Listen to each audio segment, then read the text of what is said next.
Ya, selamat ketemu kembali di pertemuan kita tentang kuliah Sistem Informasi Akuntansi. Pada kesempatan ini kita akan membahas lebih lanjut mengenai aktivitas bisnis yang dilakukan dalam siklus ini.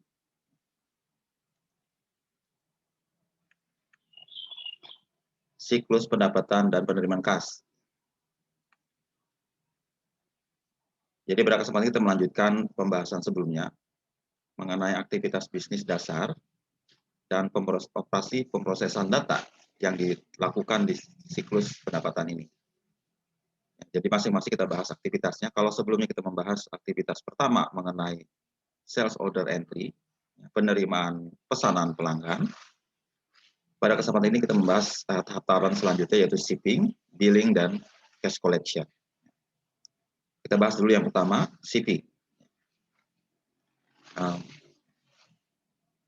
Aktivitas shipping ini berarti memenuhi pesanan pelanggan. Ya, kita terima dulu pesanan pelanggan, kita penuhi dengan mengirimkan barang yang dipesan oleh mereka. Prosesnya ada dua macam, ya. Ada picking and packing, ya. Ambil dulu barangnya, kemudian dipack atau di packing ke tujuannya, kemudian mengirimkannya sendiri, mengirimkan pesanan itu kepada pelanggannya. Ada dua macam, ya. Jadi kalau kita pecah menurut DFD, data flow diagram adalah seperti ini. Ya. 2.1 ini kan aktivitas kedua ya setelah pesanan pelanggan. 2.1 pick and pack, kemudian 2.2 ship goods. Ya. Kita ambil barangnya. Ini pertama dengan pada saat kita menerima sales order entry, ada satu lembarnya yang berfungsi sebagai picking list, alat atau bukti untuk mengambil barang itu dari gudang. Picking list, ingat ya, ngambil dari gudang. Harus ada kopiannya yang berfungsi sebagai perintah untuk mengambil barang dari gudang. Kemudian dari gudang itu setelah diambil dan di-pack, ya, pick and pack, itu ada dibuat lagi dokumen sebagai bukti bahwa pengambilan dan pengapakan sudah dilakukan, yaitu goods and packing list. Ya. Barang yang sudah dipakai ini isinya apa? Ya, apalagi kalau sudah dibungkus, tidak kelihatan lagi dalamnya, harus ada di atasnya semacam dokumen tertentu yang menunjukkan apa sih isinya sebenarnya apa bungkusan ini. Ya. Kemudian masuk ke tahap berikutnya 2.2 barang itu dikirim ship goods, ya. Dengan mendasarkan atau pemicunya adalah dokumen goods and packing list beserta barangnya, dan juga ada satu lembar sales order yang juga diberikan ke bagian pengiriman. Ya, ini bagiannya terpisah ya, pick and pack di bagian gudang, ship goods itu ada bagian khusus untuk tugasnya hanya untuk mengirim. Ya. Mengirim ini bisa pakai orang kita langsung, ya, orang kita yang berfungsi sebagai kurir atau pengirim, atau kita menyerahkan outsourcing ke pihak lain sebagai kurir yang mengirimkan barang itu ke pelanggan kita. Ya. Itu bisa perusahaan ekspedisi atau perusahaan kurir yang berfungsi sebagai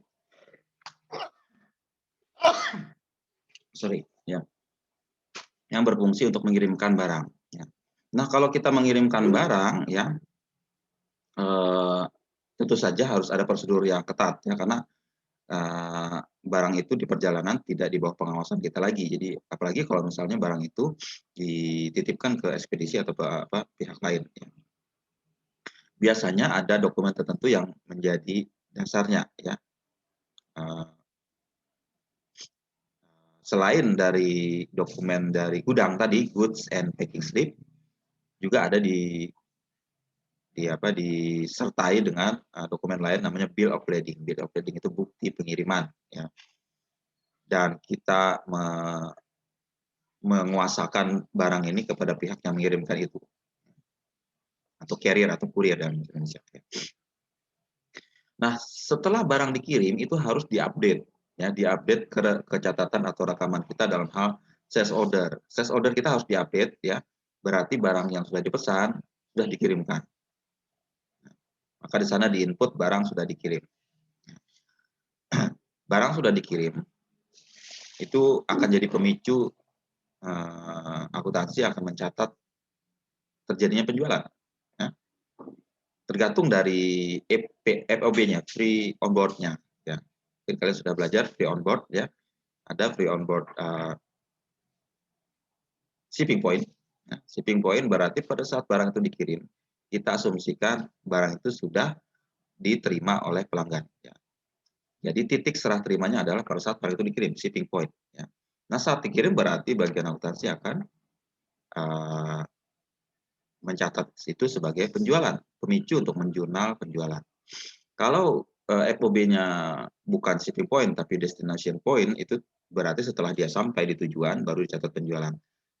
Maka itu dia harus terima juga informasi apakah barang itu sudah sampai di tujuan.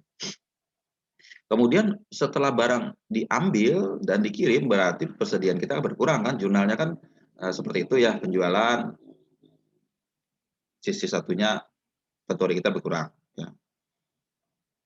Dicatat juga berarti inventory atau persediaan stok kita berkurang. Kemudian ada juga jurnal khusus untuk menghimpun semua transaksi atau kejadian pengiriman shipment. Ya. Nah, kita bahas sekarang secara bisnis shipping ini seperti apa ya. Untuk melakukan shipping ya, tadi saya sudah katakan di depan bahwa ini bagiannya terpisah ya. Untuk mereka yang menangani pick the order, mengambil pesanan itu adalah bagian gudang warehouse ya, bagian gudang yang melakukan. Kemudian bagian shipping ya, bagian shipping dia akan membungkus atau mengepak itu sekaligus juga mengirimkannya ya. Jadi pick walaupun bisa di pick and pack, pick ini dilakukan oleh bagian gudang, pack-nya dilakukan oleh bagian pengiriman. Jadi berbeda ya, walaupun satu langkah. Nah, kedua fungsi ini sama-sama di bawah biasanya di bagian operasional ya. Atau di pabrik itu bagian manufacturing, bagian operasional ya, yang melakukan aktivitas sehari-hari, yang mengawasi aktivitas sehari-hari dalam produksi maupun pengirimannya. Nah, kita bahas yang pertama, 2.1 pick and pack. Tadi sudah sekilas saya terangkan ya, bahwa harus ada dokumen yang membuktikan bahwa aktivitas atau tahapan ini dilaksanakan ya. Itu disebut sebagai picking ticket. Picking ticket ada semacam kertas tertentu yang berfungsi menunjukkan berapa banyak barang itu diambil ya, barang apa saja dan berapa banyak diambil. Picking ticket is printed by sales order entry and trigger the pick and pack process. The trigger jadi memicu terjadinya proses pick and pack ya. Biasanya cukup dijadikan pick and pack-nya tiket ini bisa berdasarkan sales order. Ada salah satu lembarnya yang berfungsi sebagai pick and pack atau picking tiket ya. Atau dibikinkan dokumen sendiri bisa juga ya. Ini contohnya ya. Yang sebelah sini picking tiket, ini picking tiket nomor berapa.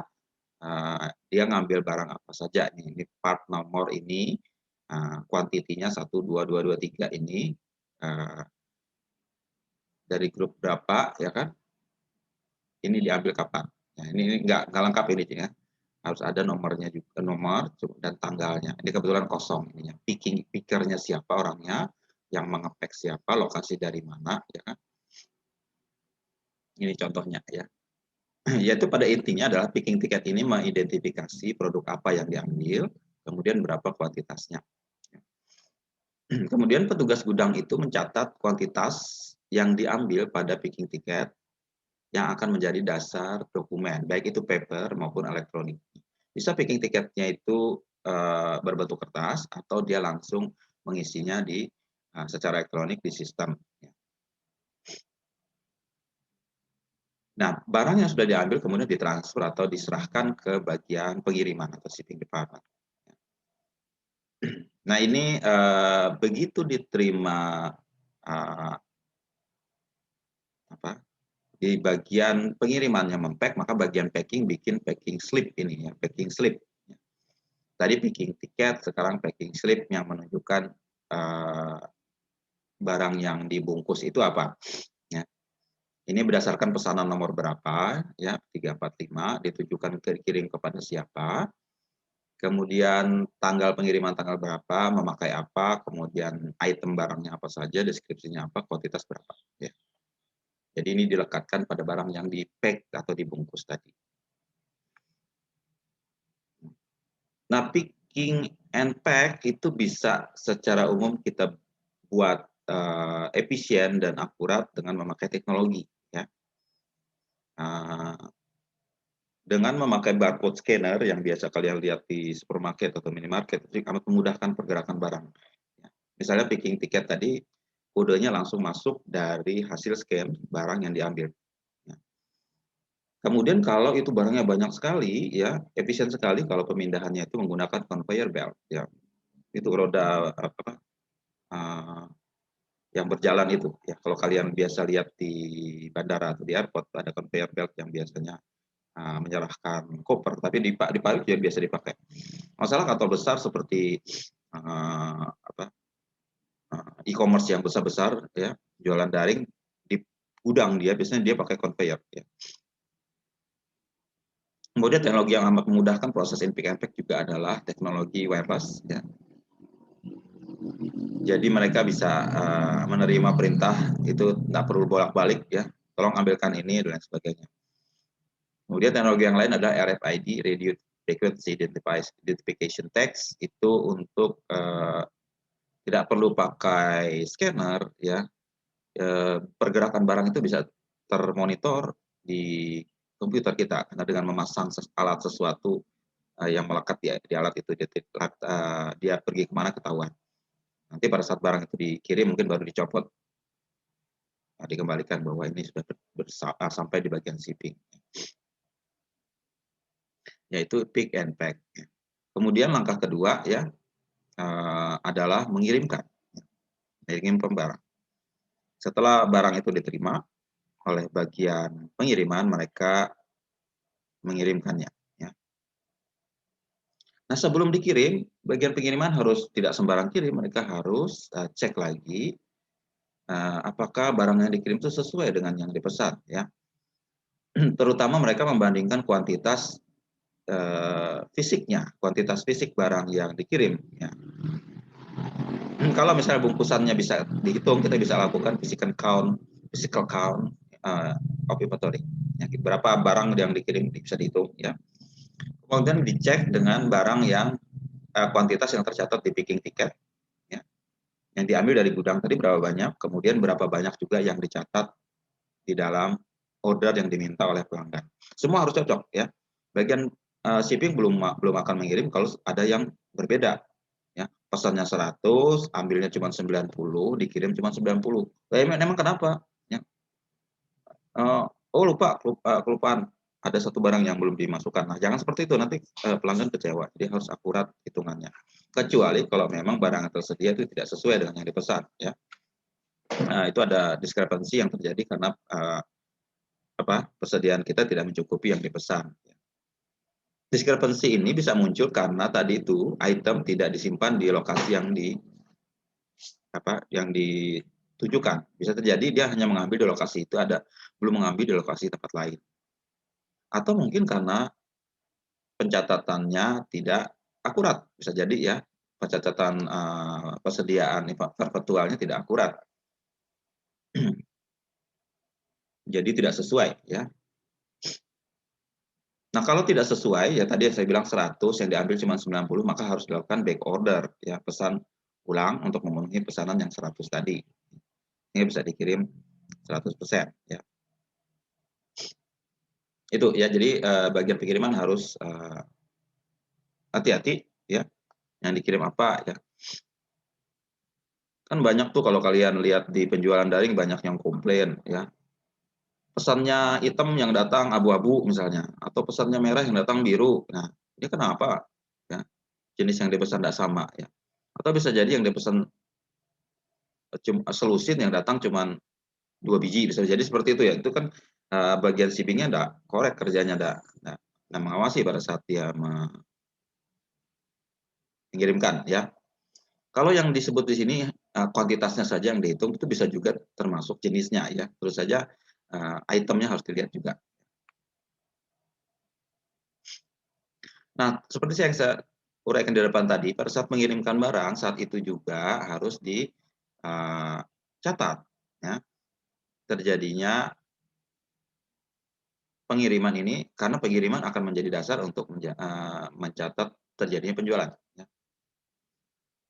Nah, secara dasarnya petugas yang melakukan shipping itu harus mencatat sales order yang nomor sales ordernya, nomor pesanan, kemudian jenis barang yang dipesan dan kuantitas yang dikirim. Ini harus ada, minimal harus ada di melakukan pencatatan.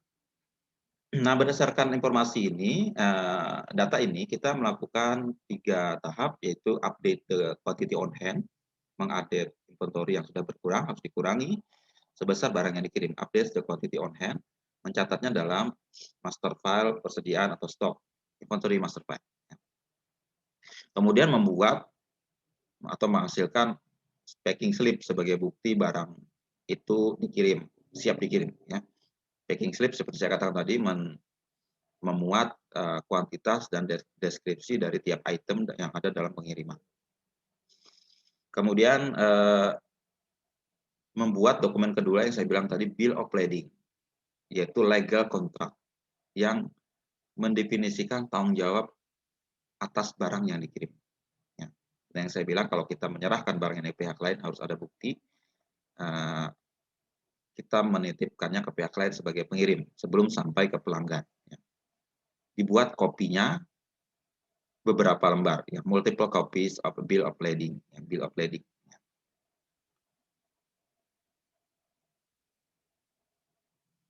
Ya, pada saat barang itu dikirim itu harus dilampirkan dengan dokumen-dokumen, ya, terutama packing slip, kemudian bill of lading tadi, ya, bill of lading, kemudian freight bill itu bisa dokumen tambahan yang dikeluarkan oleh pihak kurir, ya, freight bill. Nah,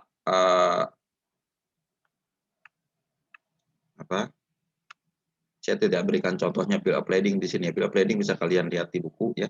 Itu ada contoh yang menerangkan barang itu dikirim kemana, siapa yang menjadi kurir atau pengantarnya, apa tanggung jawab mereka kalau terjadi apa-apa di jalan, bisa rusak, salah kirim dan lain sebagainya, bertanggung jawab, ya. Nah, bill of lading tadi ada yang disimpan oleh bagian pengiriman, ya, sebagai bukti adanya pengiriman untuk mereka melacak dan mengkonfirmasi terjadinya pengiriman atau delivery. Satu dikirim ke bagian peragihan billing, ya, sebagai bukti mereka untuk membuat tagihan karena kita sudah menyerahkan barang ke customer kalau pakai shipping point sudah diserahkan saat itu juga, ya. Maka itu akan menjadi dasar untuk kita menagih karena sudah ada perpindahan hak atas barang yang kirim. Satu lagi disimpan oleh si kurir yang mengirimkannya, ya. Jadi ada paling tidak 3, ya, bill of lading yang dibuat. Nah, dalam berkaitan dengan bisnis atau keputusan yang dilakukan oleh bagian pengiriman terutama adalah bagaimana kita memilih cara untuk pengirimannya, delivery methods, ya. Apakah kita mau membuat armada pengiriman sendiri, memakai truk, ya, atau kita menyerahkan kepada pihak lain yang bertugas sebagai kurir komersial, ekspedisi atau kurir yang memang jasanya adalah mengantarkan barang. Kita bisa pilih, ya, yang mana yang kira-kira efisien sekaligus juga efektif, ya. Kalau kita memakai kurir komersial itu mengurangi biaya, kita tidak perlu repot-repot lagi memaintain armada pengiriman, ekspedisi dan sebagainya, dan juga memungkinkan kita fokus ke core bisnis utama kita apa. Nggak repot-repot lagi ngurus pengiriman, kita serahkan ke pihak lain, bisa seperti itu, ya. Tapi kalau misalnya kita merasa barang kita banyak, ya, atau kayak jaringan perusahaan retail itu bisa di-maintain sendiri dia upaya pengiriman, ya, karena mungkin dianggap lebih efisien kalau dia usahakan sendiri. Mungkin karena skala besar yang mereka bisa lakukan. Kalau itu serahkan ke pihak luar justru lebih mahal, ya. Nah, memilih pengiriman yang terbaik itu berarti kita harus kumpulkan informasi data kinerja mengenai on time delivery. Apakah kurir yang ada ini on time dalam melakukan pengiriman? Kita harus cek, ya. Kita evaluasi tiap saat. Kemudian kondisi barang yang dikirim juga seperti apa? Apakah bagus semua, rusak, atau ada cacat di jalan, itu harus tanggung jawab mereka. Kita harus nilai kinerja mereka berdasarkan kemampuan mereka mengirim dan tadi menjaga barang ya. Kalau enggak kita ganti atau kita pikirkan alternatif lain. Kemudian keputusan lain berkaitan dengan pengiriman juga lokasi pusat distribusi, the location of distribution centers. Ini maksudnya apa? Bahwa apakah kita perlu membuat lokasi distribusi mendekati ke pelanggannya? Kebanyakan customer itu menginginkan supplier itu mengirimkan barang bila mereka diperlukan. Sehingga kita harus mengidentifikasi lokasi yang optimal yang dapat meminimalkan cost pengiriman, kemudian dapat memenuhi permintaan pelanggan tepat waktu, dan juga dapat memanfaatkan kalau kita punya kendaraan itu bisa dimanfaatkan secara maksimal hari demi hari, day to day basis. Misalnya ya untuk tadi perusahaan retail besar biasanya punya distribusi center yang mencakup satu wilayah, ya misal di satu provinsi atau di satu apa berapa kabupaten misalnya, supaya dia bisa cepat mengirimkannya. Dan ada gudang khusus yang berfungsi itu. Ya.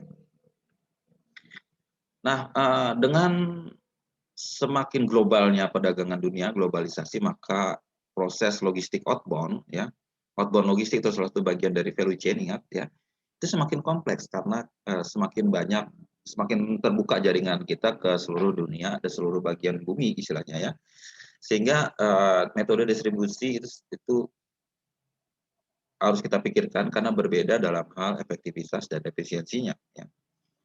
Kemudian dalam suatu wilayah tertentu atau negara tertentu mereka punya aturan tersendiri tentang pajak dan regulasi yang dapat mempengaruhi pilihan distribusinya. Ya. Kemudian juga perlu dipikirkan bagaimana adanya perangkat lunak atau software yang membantu dalam proses logistik. Ya. Proses pengiriman, penyimpanan ini sering disebut dengan logistik. Ya, dan kalau pengiriman, shipping itu dalam istilah lain adalah outbound logistik. Ada inbound logistik itu dalam hal kita membeli barang dari supplier itu inbound. Kalau kita mengirimkan barang kepada customer namanya outbound. Dua-duanya berkaitan dengan logistik. Kemudian komunikasi yang canggih itu juga memungkinkan kita melakukan update secara real time tentang status pengiriman. Ya. Sekarang amat memudahkan ya kalau kalian mengirim lewat ekspedisi tertentu, kalian bisa melacak barangnya itu sudah di mana, ya, sudah sampai di bandara terdekat, sudah dalam proses pengiriman, sudah sampai mana, bisa track ya, kalian tracking dengan biasanya perusahaan kurir menyediakan nomornya, kalian bisa input nomornya itu di komputer, di website mereka atau di aplikasi khusus yang melacak di mana barang itu. Ya. Dan bisa ketahuan juga apakah barangnya itu lambat atau enggak, ya. Sehingga customer dapat mengetahui prosesnya itu. Jadi sekarang bukan area yang tidak jelas di jalan, ya, tapi kita dapat melacaknya. Oke, itu ya tentang shipping. Ya. Kita lanjut ke bagian selanjutnya tentang billing. Ya, ini bagian ketiga. Ya. Bagian ketiga dalam aktivitas siklus pendapatan berkaitan dengan menagih. Menagih ini maksudnya memberikan tagihan. Tagihan itu dalam bahasa Inggrisnya billing. Ya.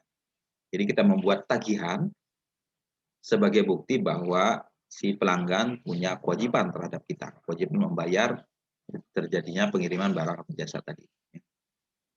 Ada dua langkah, yaitu membuat invoice, ya, faktur dalam bahasa Indonesia faktur, ya. Invoice. Ya. Kemudian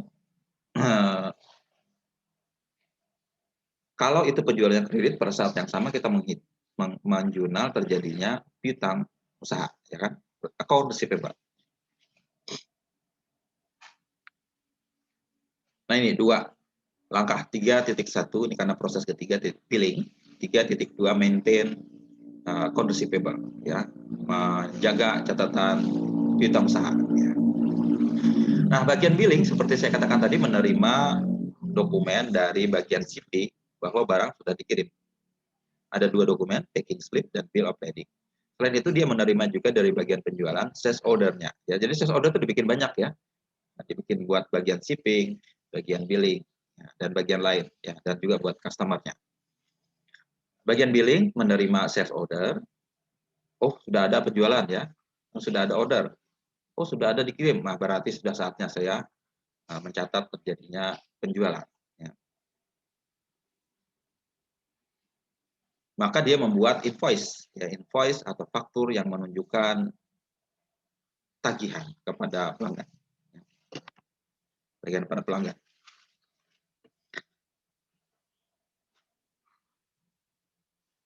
Nah, invoice itu tadi nanti diserahkan kepada pelanggan, ya, customer.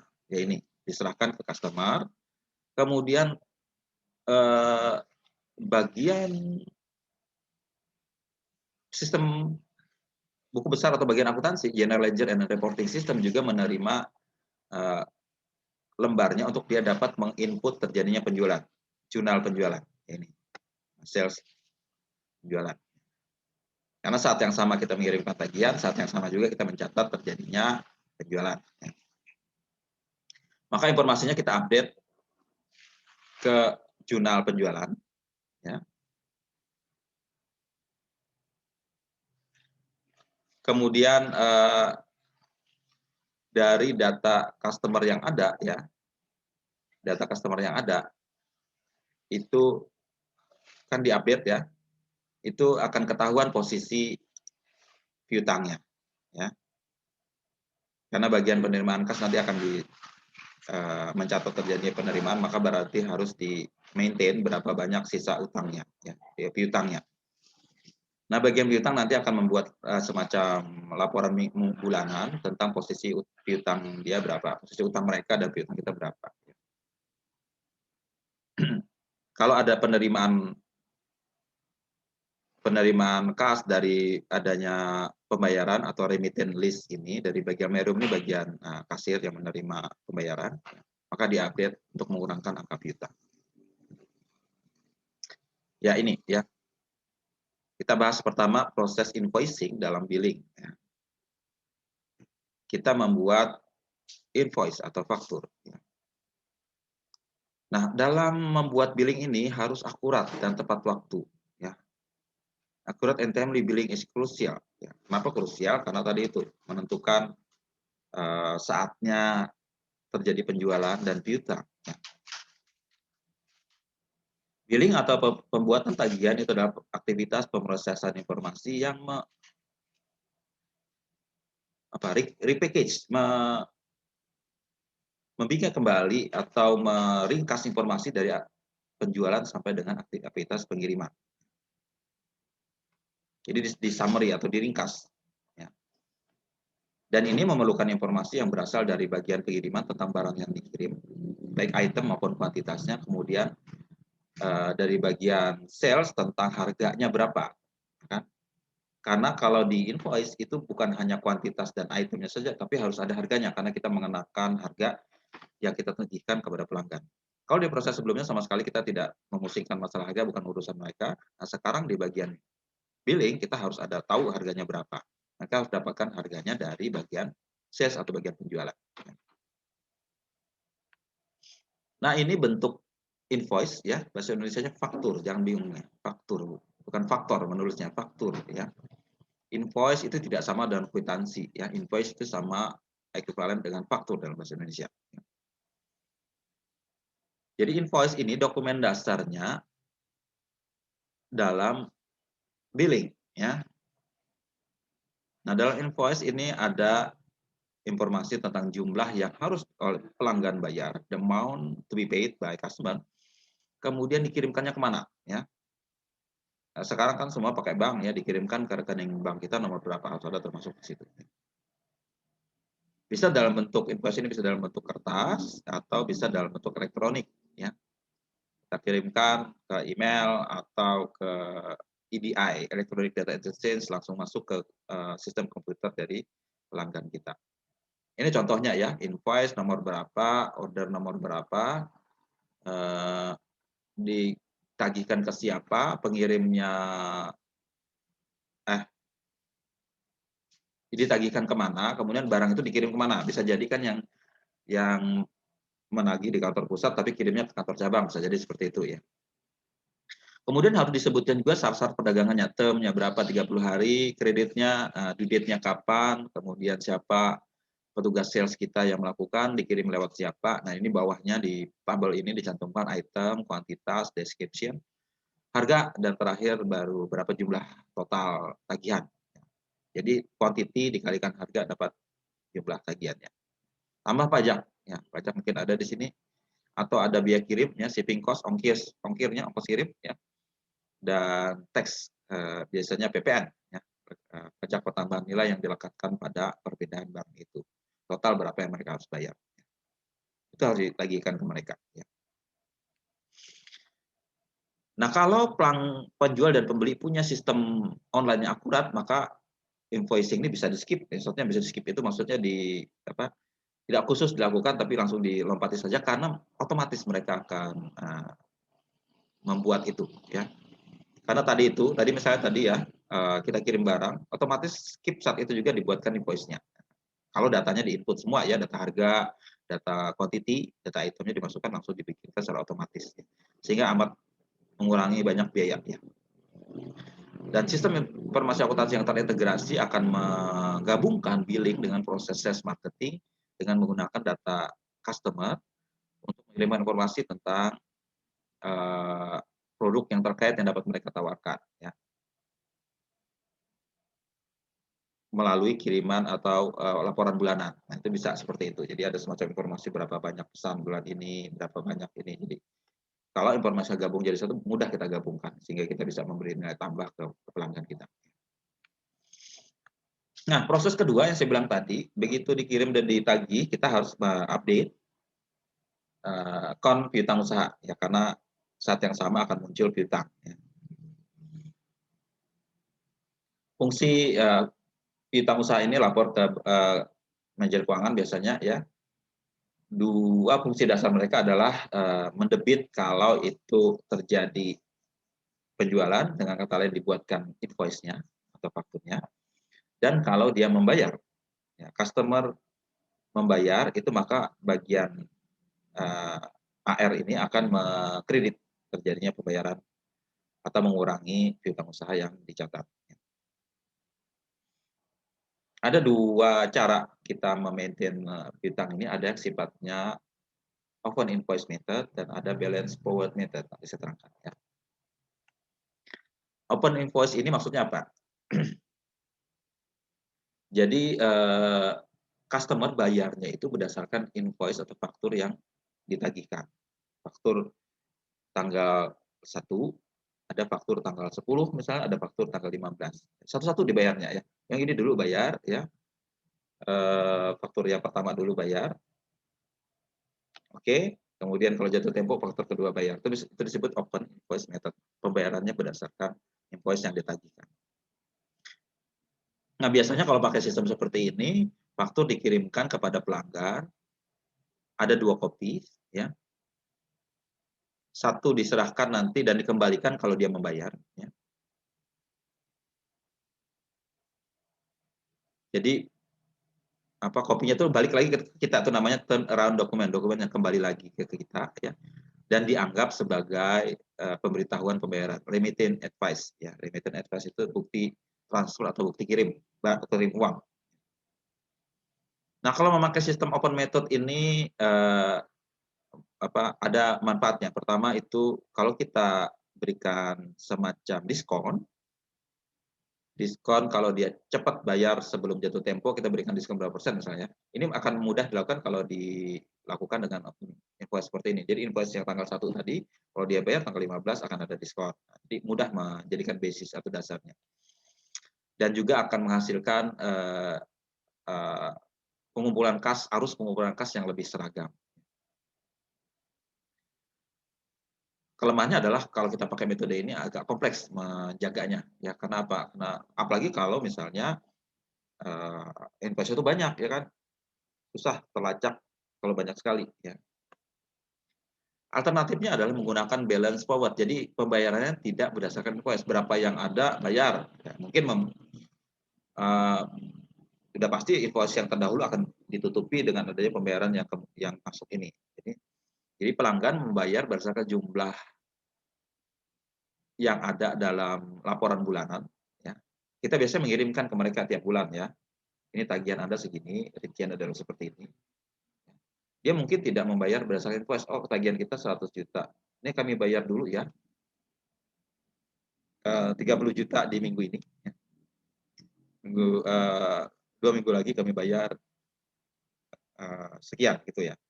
Jadi tidak tidak memakai patokan invoice-nya, tapi berapa mereka mau membayar berdasarkan jumlah yang ditagihkan, total tagihan yang ada ya. Nah, mereka mudah melakukan itu kalau ada dibuat monthly statement atau laporan bulanan tentang posisi utang mereka berapa. Jadi monthly statement itu memuat transaksi terjadinya penjualan tanggal berapa saja, invoice nomor berapa, ya kan ini contohnya ya. Monthly statement invoice nomor berapa, tanggal berapa pengiriman, apakah ini masih belum jatuh tempo current atau sudah lewat jatuh tempo 1 sampai 30 hari, 2 bulan, 3 bulan dan lebih dari 3 bulan. Ini bisa memakai patokan ini membayarnya. Oh, kami mau bayar dulu yang sudah agak lama nih katanya. Itu bisa ya.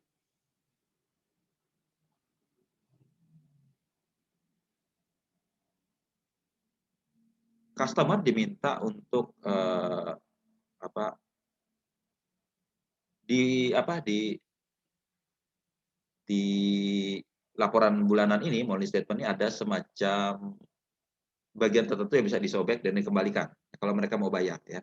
Ini bisa dianggap sebagai bukti pembayaran ya. Ini misalnya contoh seperti ini ya, yang ini ada yang garis putus-putus ini di bawahnya bisa disobek. Diisi angkanya berapa dikembalikan ke kita ya. Sehingga kita bisa kurangkan angkanya dari ini berapa. Seperti itu bisa. Dan pengiriman yang dibayarkan itu akan kita totalkan mengurangi berapa jumlah tagihannya. Tidak secara spesifik ditujukan ke invoice nomor berapa. Nah, keuntungan pemakai balance forward method ini lebih efisien mengurangi biaya karena tidak menuju ke masing-masing faktur, lebih mudah juga bagi customer untuk dapat melakukan pembayarannya. Kadang-kadang uang yang tersedia pun nggak sama dengan fakturnya, bisa jadi seperti itu ya, memudahkan mereka. Nah, kalau yang siklus berulang, ya cycle billing itu biasanya memakai balance forward, ya. Cycle billing itu maksudnya berdasarkan mereka siklus mereka, ya bisa jadi mereka terima uang kapan, ya kan? Terima uang dia bayarkan kemudian, jadi tidak mematok pada itu, jadi amat memudahkan mereka, ya. Ya itu dalam billing, ya. Nah, ada dalam billing itu ada beberapa item atau hal atau event yang perlu di-adjust ya pada saat mereka membuat baik bill maupun catatan piutang. Ada beberapa hal yang harus mereka adjust. Pertama, kalau terjadi return barang itu dikirim, return, ya, dikirim balik, maksudnya kembali ke gudang. Maka dengan kata lain, kita harus mengurangi ya kan posisi penjualan kita, posisi piutang dan penjualan kita ya. Atau dicatat di dalam akun sendiri. Kalau di akuntansi biasanya tidak dianggap sebagai mengurangkan penjualan, tapi dicatat sendiri dalam akun return. Return ini akan di offset nanti dengan akun penjualannya, sehingga didapatkan penjualan bersih ya kan. Nah, untuk return ini maka credit manager ya, manajer yang mengurusi bagian piutang tadi akan menerima konfirmasi dari bagian penerimaan receiving doc ya. Barang yang dikembalikan akan ada petugas yang menerimanya ya, receiving doc.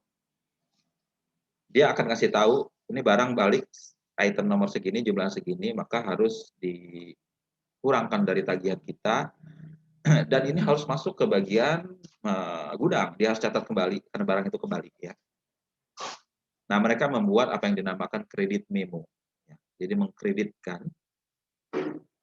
jumlah dalam piutang. Harus ada buktinya mengkreditkan tadi, harus dibikin kredit memo yang mengotorisasikan mengkredit akun atau rekening pelanggan tadi, akun pelanggan tadi. Nah, sekarang penjualan daring memfasilitasi return ya, kalau kita nggak cocok barangnya nggak sesuai sama dipesan bisa dikembalikan ya, karena ini akan semakin penting karena ada banyak bisnis yang sekarang itu boleh mengembalikan seperti itu. Ya. Dulu kebijakan kita nggak ramah terhadap pelanggan ya. Barang yang dibeli tidak boleh dikembalikan. Nah, ada tulisannya besar-besar seperti itu ya. Ya, bisa jadi orang salah beli atau seharusnya begitu ya. Dan itu di banyak negara lain ada prosedur semacam itu dan kita sudah mulai terutama yang penjualan daring boleh memungkinkan semacam itu ya. Syaratnya ada bukti yang masih ada dan sebaiknya ada label yang tidak dilepas. Ya. Kalau di luar negeri bisa loh beli barang, pakai sebentar, balikin bisa selama labelnya nggak hilang. Label yang ada melekat di barang ini bisa ya. Dia nggak nanya alasannya apa, kembalikan. Ya, yang penting dikembalikan, kami nggak jadi beli ini. Ya apapun alasan dia nggak mau tahu, udah kembalikan. Selama kondisi barangnya bagus dan labelnya masih melekat, dia mau terima lagi. Oke itu ya.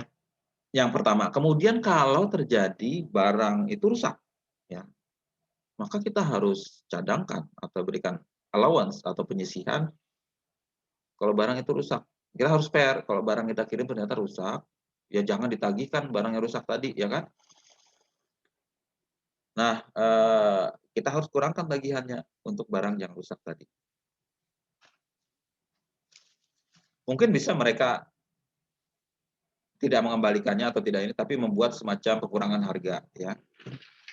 Dan kredit manager juga harus membuat kredit memo yang menunjukkan adanya pengurangan. Tapi tentu saja ini harus di diketahui oleh bagian sales atau penjualannya, ya. Mereka tinggal membuat kredit memonya saja. Kemudian kalau yang perlu adjustment lagi adalah kalau misalnya tagihan yang ada ini tidak dibayar, bolak-balik ditagih ya, repeated attempt to collect payment fail. Ya, maksudnya apa? Mereka nggak bisa menagih, orang itu bolak-balik kemplang nggak bisa bayar, ya sudah. Kalau sampai titik tertentu kita sudah mengusahakan tidak bisa lagi, maka kita harus write off, ya, lakukan penyisihan atau sama sekali kita hapuskan karena uh, piutang pelanggan nggak bisa ditagih. Ya. Nah ini harus dibuat kredit memonya secara internal, tidak perlu dikirimkan ke customer. Keenakan mereka keenakan dikasih tahu, oh kreditnya sudah di write off, ya jangan, tetap tagihan tetap berlaku secara hukum ya. Tapi ini secara akuntansi harus di write off karena kita menganggap ini tidak bisa direalisasikan dalam waktu di masa depan. Ya. Ingat prinsip akuntansi, sesuatu harus dicatat di kas kalau kita punya keyakinan bahwa ini akan mampu direalisasi di masa depan. Kalau tidak mampu direalisasi di masa depan maka akan dihapuskan, di write off. Nah, kredit memo ini ya kalau sekali dibuat harus satu kopi ditujukan ke bagian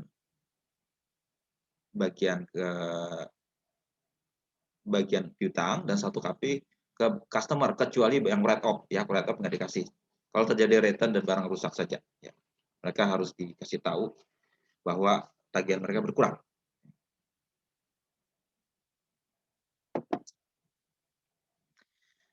Kemudian kalau kita menangani adanya pengecualian atau exception semacam ini,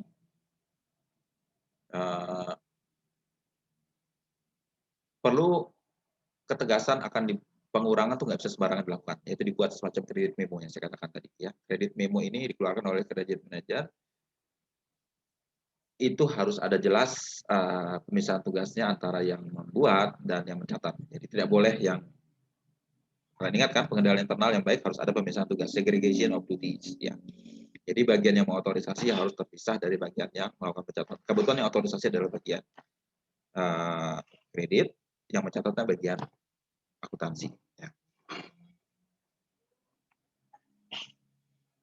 Oke, itu langkah ketiga. Ya. Sekarang masuk ke langkah terakhir, yaitu penerimaan atau cash collection. Kalau pelanggan membayar dari billing yang sudah kita berikan. Ya. Aktivitas terakhir itu adalah menerima pembayaran dari pelanggan. Ya. Seperti saya katakan di depan, ya kalau itu dilakukan secara instan, ini bisa ya, barang dipesan saat itu juga, diterima saat itu juga, ditagih saat itu juga, dibayar saat itu juga. Seperti contoh kalau transaksi di supermarket atau minimarket. Ayo kebanyakan transaksi bisnis tidak dalam satu rangkaian seperti itu ya. Ada perlu waktu dan kadang-kadang ada memang diminta extended waktunya sehingga pembayaran tidak dilakukan saat itu. Ya. Nah, untuk menangani penerimaan ini, kasir atau bendahara itu yang menanganinya, ya, menerima pembayaran. Dia akan lapor ke atasannya, ya, eee, apa, kasir, atasannya bendahara atau yang biasa di perusahaan sebut adalah, bagian keuangan, ya. Dia akan menangani semua pembayaran dari pelanggan, remittance dari customer, kemudian menyetor atau mendepositkannya ke bank. Semua harus di bank, ya, tidak boleh disimpan secara cash, ya. Atau langsung dibayar di bank lebih praktis lagi, ya kan, ditransfer ke bank. Nah, karena kas ini dan cek juga itu sangat rawan, ya maka harus ada pengendalian khusus yang dapat mencegah terjadinya pencurian atau penggelapan uang, ya. Dan biasanya bagian account receivable atau bagian piutang itu tidak menangani kas, ya. Tidak menangani kas karena kas atau ceknya ditangani oleh bagian, kasir, bagian penerima kas. Eee, Penerimaan kas ini, apa,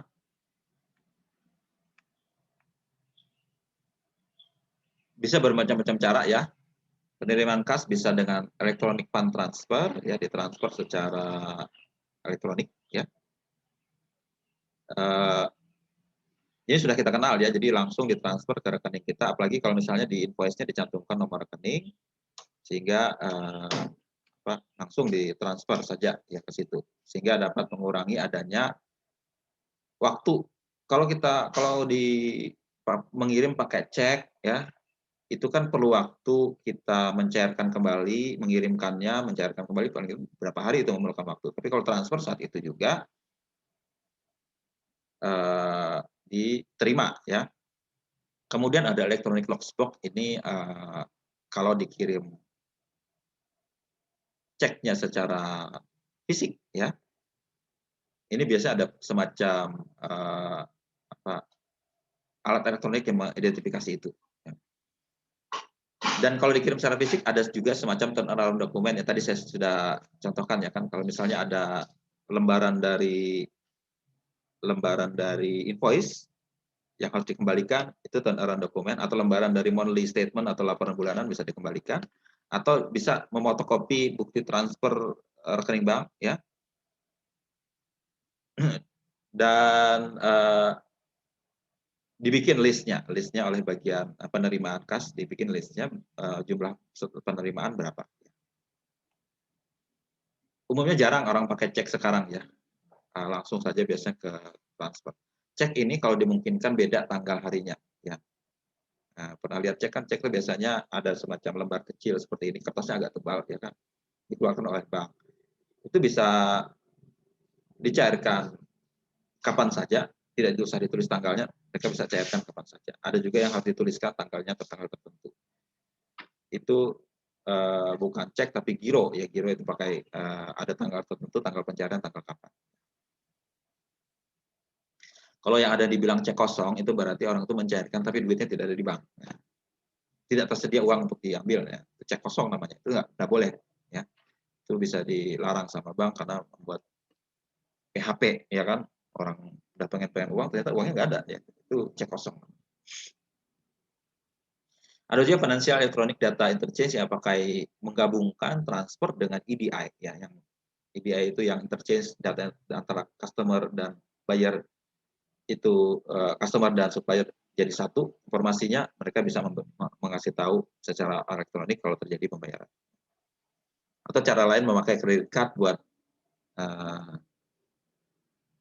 petugas-petugas perusahaan tertentu yang boleh menyimpan credit card atau procurement card, ya, untuk mereka melakukan pembayaran. Nah itu, ya, tidak terlalu rumit kalau pembayaran kita sudah relatif tahu, cuman kita harus tahu nanti pengendaliannya supaya ini bisa dijaga dengan baik. Di bagian ketiga berkaitan dengan pengendalian internal. Ya itu dulu, untuk bagian kedua dari, business activity di dalam revenue cycle.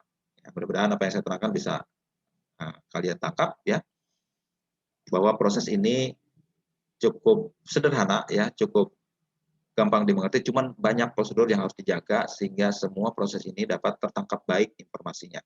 Dan juga termonitor dan terkendali dengan baik sehingga tidak memungkinkan adanya terjadi kesalahan atau kecurangan yang harus diwaspadai. Demikian uraian dari saya, sampai ketemu di uraian selanjutnya. Terima kasih.